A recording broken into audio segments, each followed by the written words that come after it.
So that you have, for example, 4 accounts of the life of Jesus, which usually go by the names Matthew, Mark, Luke, John. Those books don't name themselves Matthew, Mark, Luke, John. That is, the name Matthew is not in the book called the Gospel of Matthew. Mark's name is not in Mark, and Luke's name is not in Luke, and John's name is not in John. So that those names are assigned by tradition, that traditionally these are the men who wrote those books, but the books don't actually say so. They don't begin by saying, I, Matthew, now write such and such. Some books do begin that way. We have the Bible books of the so-called minor prophets, for example, which usually begin by saying who is writing the book. In any case, these nicknames had been passed along through the centuries, and it was in the early Middle Ages that, for the sake of convenience, some scholars divided these books into chapters.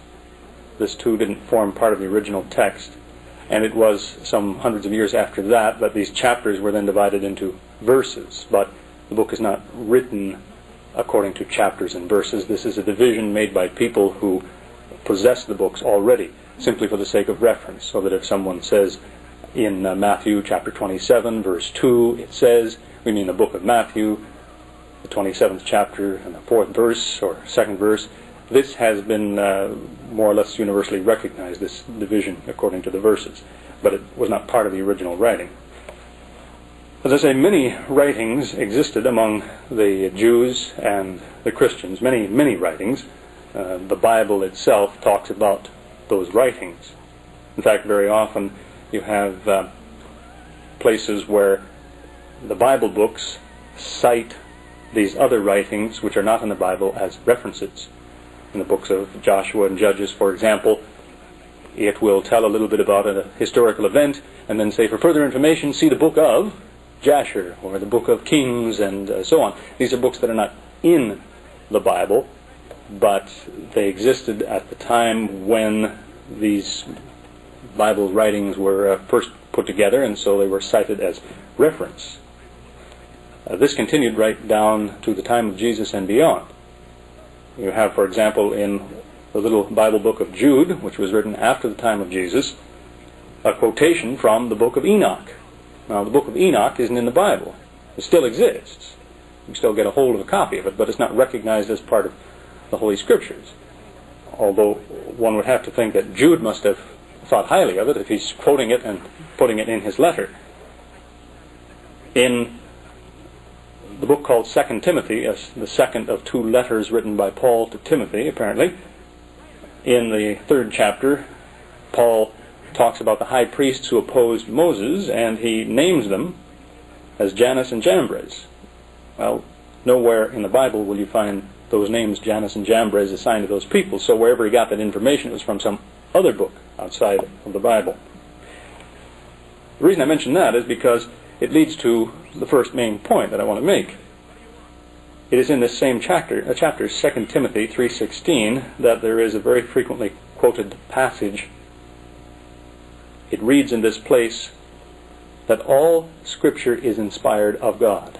And there is a school of thought in Christianity, among others, but there is one school of thought, which emphasizes very much, in this verse they say the writer is claiming that all of the Bible was given by God. It's a possible meaning, I suppose, but it requires some interpretation, because what the man has said is that all Scripture is inspired of God, and a person has to say, well, when he said Scripture, he meant Bible. But what he said was Scripture. And whether or not what he meant is what people now mean when they say Scripture is a debatable point. As I say, Bible is a nickname given sometime later to what we have come to regard as Scripture. There's also the point that the sentence is just as easily translated from the Greek that it was originally written in as to mean that every Scripture which is inspired of God is beneficial. That is to say, there's a lot of things that are script that people write, but only the ones that God directed are the ones that are worthwhile. That too makes a lot of sense, and it's an alternate view. This verse is often used, as I say, by some to try to say, no, all of the Bible came from God. Well, it won't quite do the job, because if it's put in context, it simply cannot refer to the entire Bible. The verse before it is the one that is really never read. It's not included with it. In the verse before this, as Paul wrote to Timothy, he mentioned what he regarded as Scripture. He told Timothy, he said, the Scripture, which you've been reading since you were a boy. All Scripture is inspired of God, and so on. Well, when Timothy was a boy, the New Testament didn't exist. Hadn't been written yet. So whatever Paul's talking about, he's not talking about a great deal of what is now regarded as Scripture. There's another verse that's often used very much out of context in the same regard.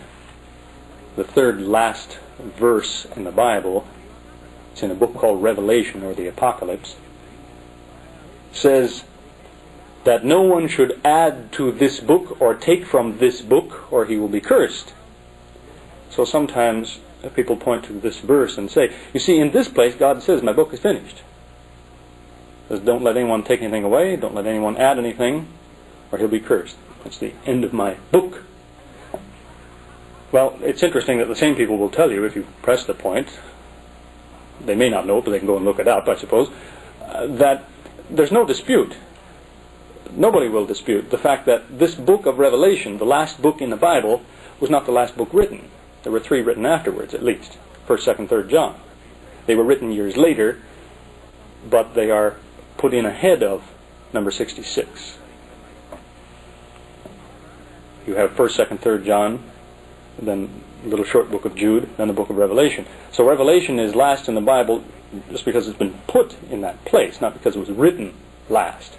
So this verse, which says, don't let anyone add or take from this book, can only be talking about this little book of Revelation, not this whole book of 66 books collected together.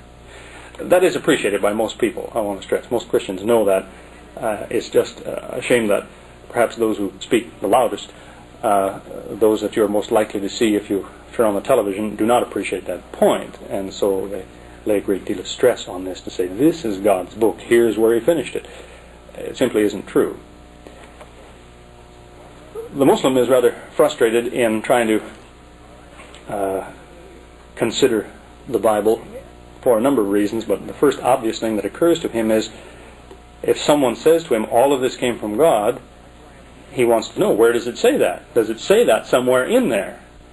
Does God make that claim in this book you say he wrote? And this is what's missing. These are 2 examples that suggested that people often try to use, and it's about the best they can do, but there is no claim of total inspiration. What you have instead are statements like, in one of the Old Testament books, the book of Jonah, this is Yunus of the Quran, this book begins by saying, the word of the Lord came to Jonah, the son of Amittai, saying, quote, here the man starts by saying, God gave me something to say, and here it is. He claims what you're about to read came from God. If you compare that to the introduction of the Gospel of Luke, which is a story of the life of Jesus, this man begins by saying, many people have already written about Jesus, so I thought it would be a good idea to do so myself. Doesn't claim God is guiding my pen, guarding my thoughts, protecting me from error. He says, it seemed like a good idea. It's in the 1st chapter of the book of Luke. It's variously translated as, it seemed the fitting thing to do, it seemed proper, and so on. But this is not a claim of inspiration.